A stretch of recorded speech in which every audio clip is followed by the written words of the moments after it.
Three, two, one, going live. Hey, what's going on? Good morning. It's Wednesday, May 7th, 2025. It is 9 a.m. Central Standard Time. I am broadcasting live from Austin, Texas. And I broadcast Monday through Fridays on YouTube, Twitch, and LinkedIn. I created this stream as a place to hang out for people in tech who are in the job search. I know it's very nichey. And as a result, I'm not pulling in the big numbers, but I don't know. Feels like a worthy pursuit. We just have to spread the word. If you know anybody who is in the job search in tech and needs somebody just to have an appointment with, so that they can consistently get up and get those job applications out, I'm here.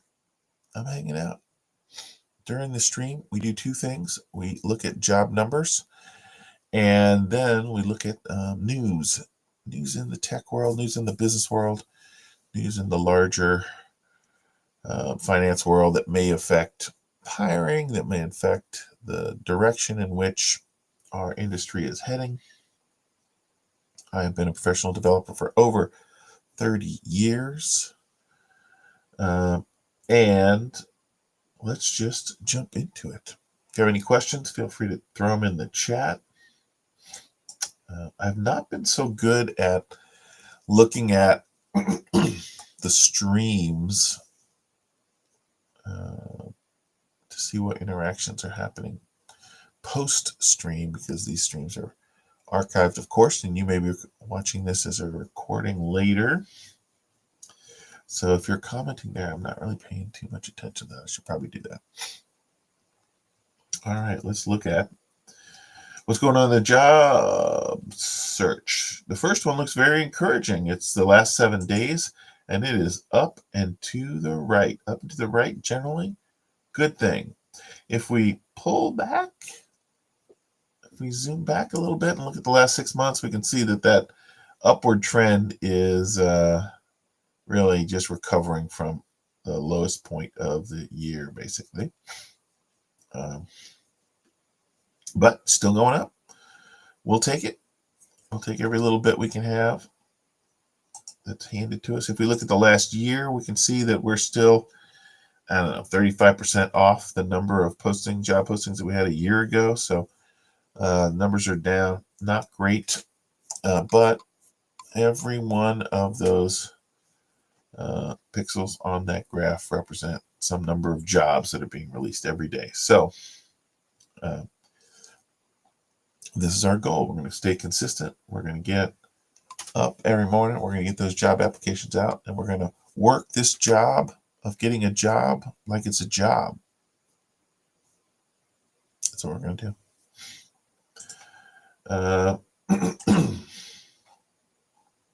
I spend a lot of time on LinkedIn. Ken Chang, he's my favorite LinkedIner.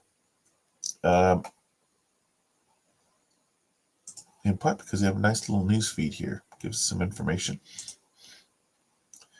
Let's see what's going on in the news. The U.S. and China agree to meet. Updated 26 minutes ago. This is hot off the presses.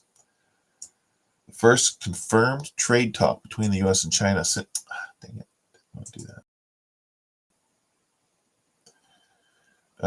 Since President Trump announced an increase in tariffs on the latter will take place this week in Switzerland. The two countries are seeking to de-escalate a tariff standoff that has threatened to hammer both economies, reports Bloomberg. The uncertainty is already hurting semiconductor businesses. AMD expects to lose $1.5 billion in revenue this year thanks to a chip export restriction, while Supermicro is withholding guidance for the fiscal year of 2026 until visibility improves. Yeah.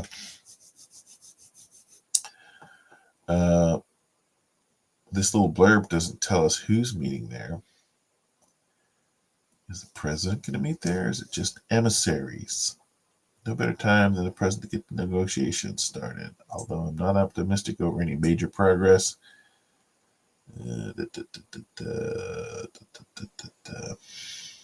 Okay. Besson's traveling to Switzerland. You know, Besson's been the one who's been trying to talk the president off the ledge on this. So I don't know how this is going to play out. This is going to be interesting. We need some change here.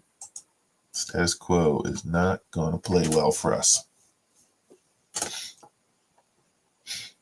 Fed likely to hold rates steady. The Federal Reserve meets to set interest rates today amid the twin threats of faster inflation and slower growth. The central bank, which is widely forecast to leave its benchmark target unchanged for a third consecutive time, must weigh the impact of sweeping new tariffs on prices against how they could affect hiring. The duties are expected to at least temporarily reignite inflation, and the Fed has been fighting since 2022, as well as add to pressures on the economy and a softening job market.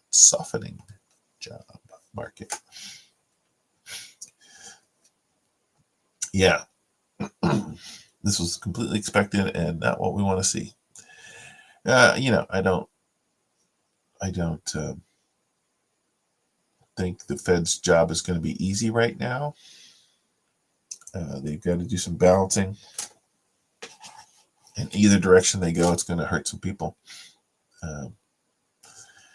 We're just in a rough patch.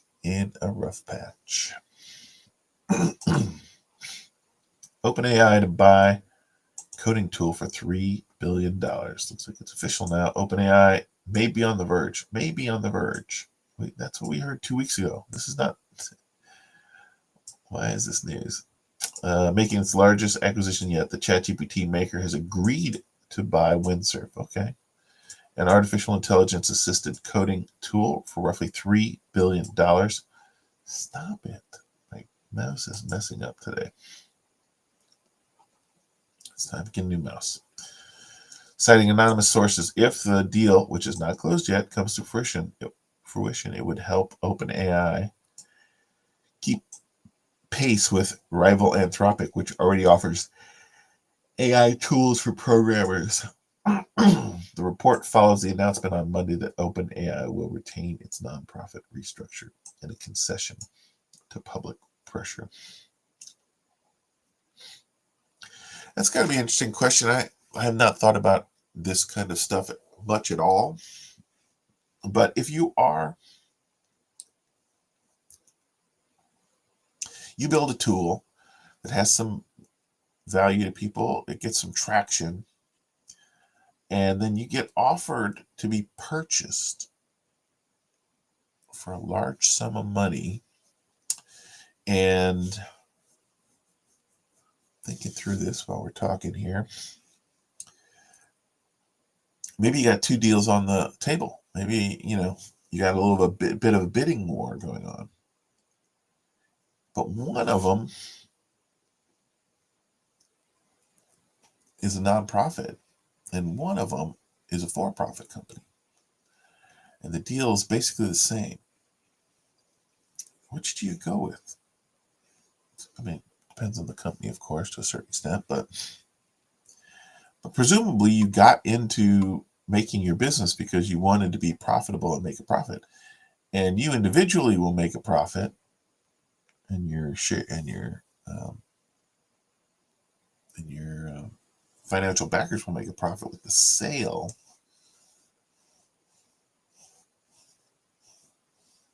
But which one of them takes care of you better, the nonprofit or the profit? I would guess the nonprofit probably takes care of you better, because there's a good chance that the for-profit company is just going to shut you down. And again, if you get a $3 billion payday for somebody to shut down something you worked on for 5 or 6 years of your life, I suppose most people would take that deal. But if your goal was really to build a tool that was going to change the world,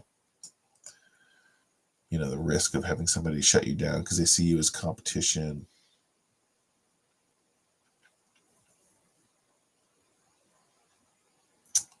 Interesting.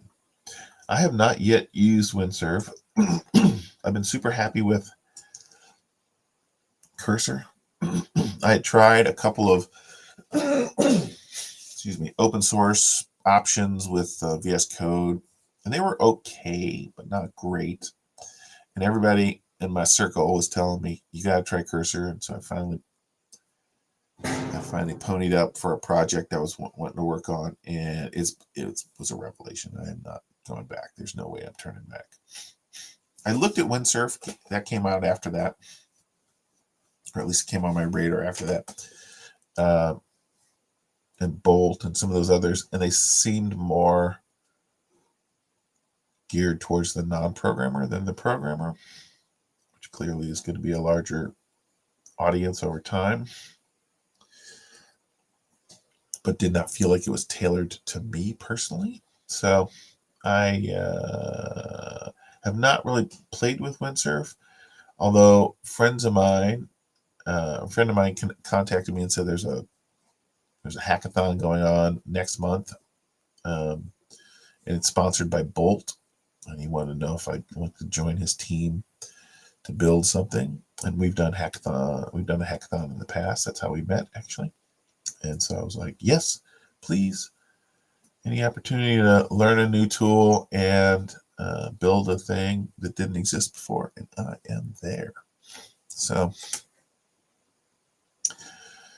looks like between now and the end of the month, I'm going to build something in Bolt just to kind of get the lay of the land. That way I won't be a complete neophyte when it comes time to try and be productive in the hackathon. Although the good news is it's like a 30-day hackathon, which is good because the first week of June, I'm going to be out from most of the week for a vacation, so I wouldn't be able to do very much there anyway. The late night programming on vacation, that might find its way.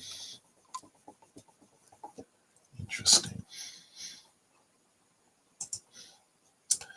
Car buying remorse follows the splurge. Millions of Americans scrambled to buy new cars before the Trump tariffs took effect. Now some of them may be facing an even bigger financial pickle, making those car payments. Car prices are already high.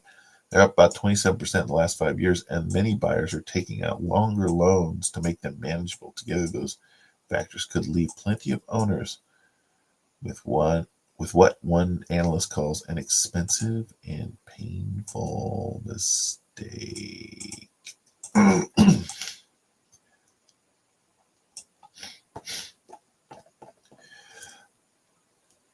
I am not a car guy. I've not been the kind of person who, I certainly didn't want to pull up to a business meeting in something that was, belching black smoke and embarrassing me.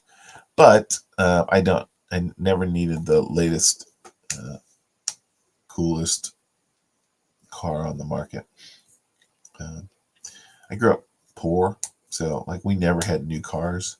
The one new car that we did get when I was young got repossessed because we couldn't make the payments. Now I've been able to better myself. I can afford a new car today.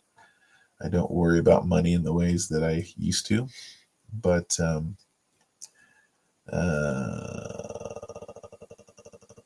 best car payment is no car payment, man. Once you get that car paid off, time to enjoy it. That's when the good stuff happens.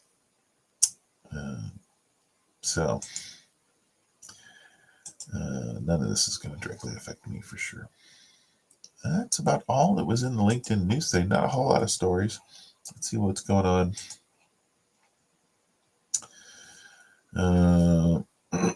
On Google News. Looks like the market's up a little since China agreed to U.S. tariffs. Disney's doing well. Their streaming service. China rolls out more stimulus and agrees to trade talks with U.S. as tariffs hit the economy.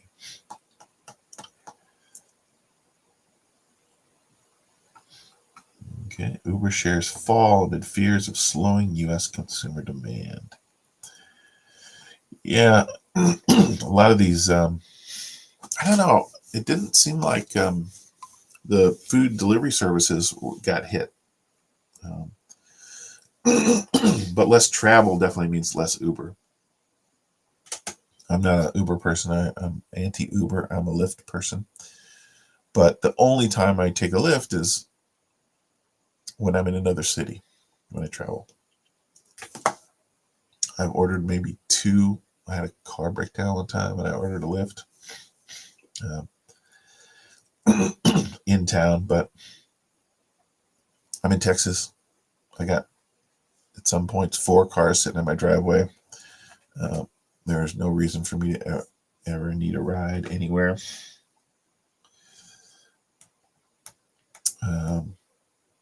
But if people are traveling less, they're going to be Ubering less. That's for sure.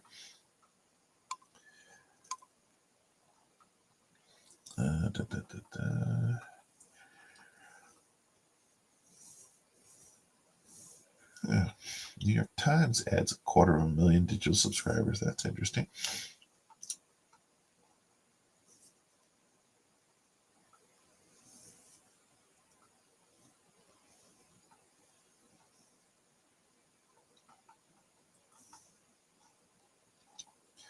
Weight Watchers, I saw this headline, files for bankruptcy to reduce $1 billion in debt.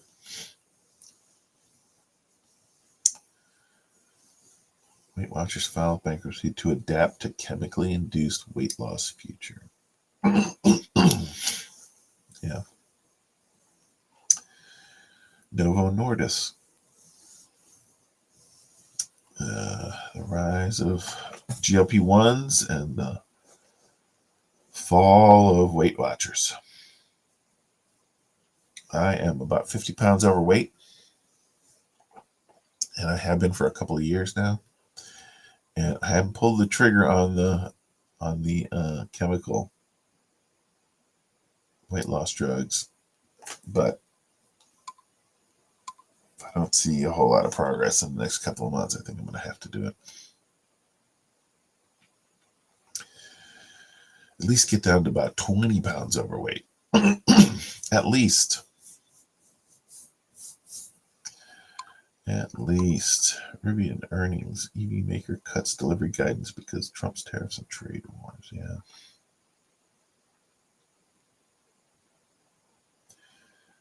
$50 billion.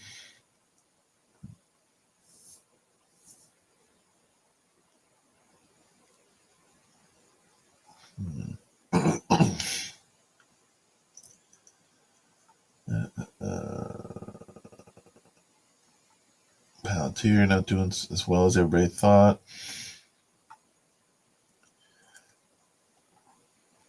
What is the Genius Act? That's not on my radar. Ahead of historic Senate vote, key stakeholders voice support for Genius Act.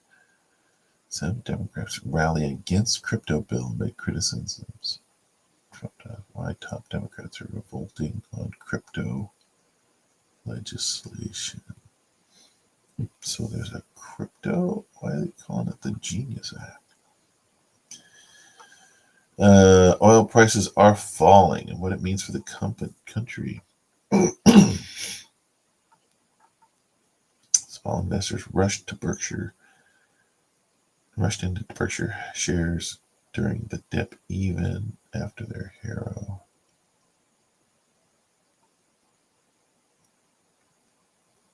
Okay, let's see how we do on time. We're doing right.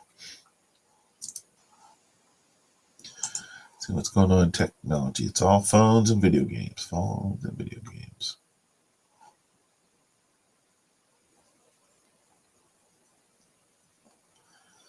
More competition in the handheld space. Interesting.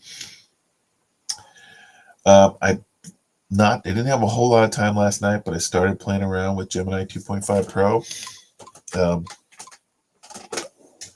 I haven't really put it through its paces yet, but I've been watching videos about it.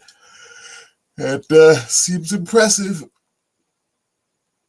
I've been using the Claude model for my programming code, but I'm going to be branching out a little bit. Trying Gemini. we shall see how that turns out. Have you played around with Gemini at all? I haven't played around with Gemini at all. I played with AI's Studio, so I indirectly played with it, but I haven't like connected it to my cursor and wrote code specifically for it. My favorite 5-star noise canceling headphones have plummeted to their lowest. $200 bass boosted headphones can be yours for $89.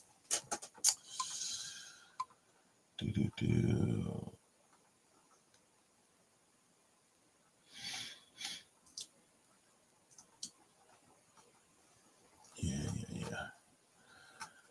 Not really interesting. What's going on? Mobile.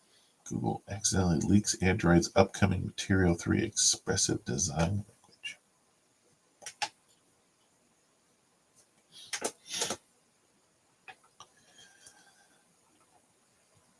Okay. There was an outage with Zell. I didn't hear about that. That was 5 days ago.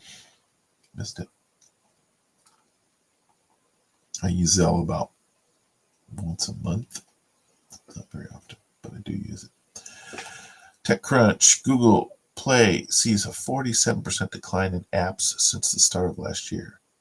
Google's Play Store deletion. Do not keep all these apps. App Developer Magazine. It lost nearly half its apps. That's from a week ago. I never got into the whole making phone apps portion of application development. Everybody that I knew who was doing it just complained all the time, and it didn't seem like fun to me. Did not seem like fun to me.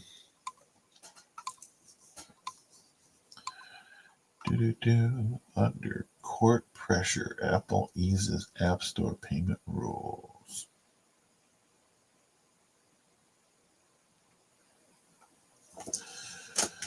Okay. Meet Yuka, the Maha-friendly app that's driving food companies crazy.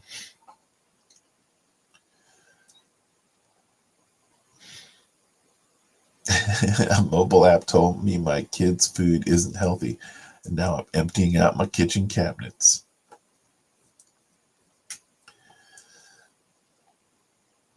That's funny. Dropped iPhone at 10,000 foot. At 10,000 feet in the sky, I found it, and was amazed at what happened. Okay. Hyperlight Drifter is today free on iOS. Not an iOS user, I'm an Android user. Everything you should know about T9 dialing on your iPhone. Blah, blah, blah. What is that interesting here? Internet. Starlink is Elon Musk's most alarming power grab. The internet can't resist the conclave, the real thing. I was raised Catholic. I went to parochial school until 5th grade. So Catholicism was kind of in my very early upbringing, but I don't and have not continued with that affiliation. But I do remember when I was a kid, the Pope died, and it was a big deal. It was a big deal. They had a TV on in the classroom, waiting for the white smoke or the black smoke to come off. I remember it being a very big deal.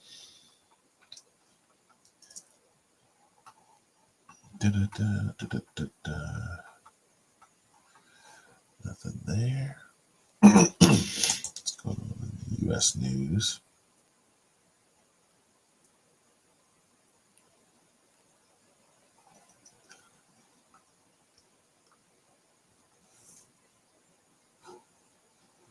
Okay. Laura Loomer. Just fun to say. Isn't it just fun to say Laura Loomer?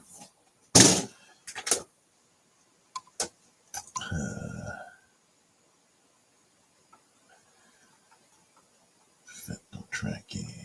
Looks like the Canadian Prime Minister did okay in his visit.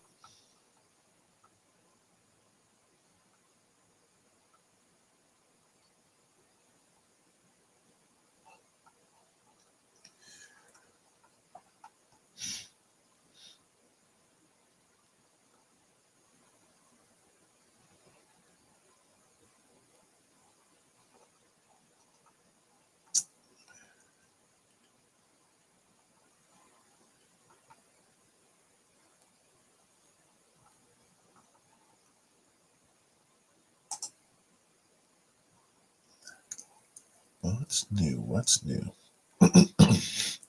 European tech company sets its U.S. headquarters in Texas. What is that? Amsterdam. In downtown Austin, Texas. That's my town. It's hardly the town when I got here in the 80s, but that's my town. Moving to tech, popular options for companies from California, but even European companies are hopping on the trend. Amsterdam-based application performance monitoring solutions company AppSignal announced that it established U.S. operations in